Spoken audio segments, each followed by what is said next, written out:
How's it going, Mathaholics? Glad to see you clicked on another Mathaholics video. Today we're going to be talking about a different type of transformation, which is called a dilation. So the way that I remember dilation is that it kind of rhymes with multiplication. And the good thing is that multiplying is all we have to do. So just how we do for translation and rotation, I want to start off by writing down the points off to the side. Alright, there we go. And now I'm going to see where each of these points is located on my coordinate plane. A looks like it's at 1, 4. B is at 4 and 4. C is at 4 and 1. And then D is at 1 and 1. Now, just like I was saying, dilation rhymes with multiplication. So we can look at this problem as if it were saying multiply by 2. Just pretend these are the new instructions. Multiply by 2. Okay, so how exactly do we do that? Do we do multiply everything by 2? Do we multiply some stuff by 2? Fortunately, we have to multiply both the x and the y coordinates by 2. So 1 times 2 is 2, 4 times 2 is 8, and we're just going to go ahead and do that. 8 and 2. Alright, now we just need to plot our new points on our coordinate plane. So 2 and 8. 2 is here, 8 is here.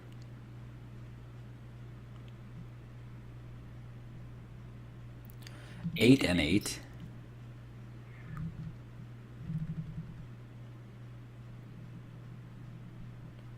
8 and 2. And then 2 and 2.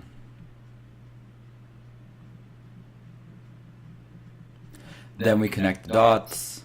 Let's see if this time I can do a little better job than in the last couple videos I showed you guys. And so far it does not look like I'm doing a better job, but it's okay, we get the point. So basically a dilation just means expand by whatever this number is. So that's pretty simple, and the good news is that it doesn't really get much harder than that. However, there is a way of doing it the reverse way. So I'm going to show you how that's done because I have no idea what you're going to see on your test, so I want to make sure you're prepared.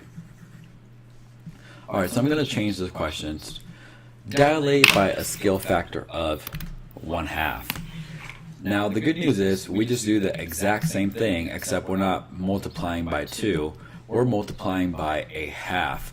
And now I'm kind of mad at myself for deleting the coordinate points here, so if you just give me 2 seconds to find them or to rewrite them. A looks like it's at 1 and 4. B is at 4 and 4. Now I'm just writing them kind of sloppy, but you get the point. C is at 4 and 1, and then D is at 1 and 1. Okay, so now we need to dilate by a scale factor of 1/2. What do? We multiply everything by 1/2. What is the same thing as multiplying by 1/2? Dividing by 2. Remember, 1/2 is the same thing as dividing by 2. Just remember this stuff. So we're going to divide everything by 2. Now, I just made this problem up as I went, so unfortunately we're going to have a 1/2 exponent, not exponent, I'm sorry, a 1/2 x value.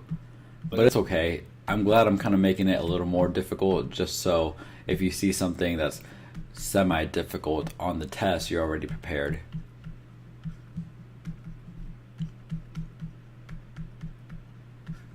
Alright, so let's start graphing them. Where's 1/2? 1/2 is just right here. It's between the 0 and the 1.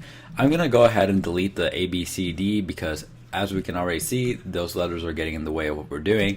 So 1/2, 2 right here. Okay, 2 comma 2,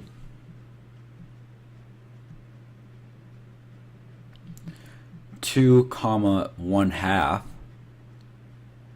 Where's 1/2 on the y coordinate?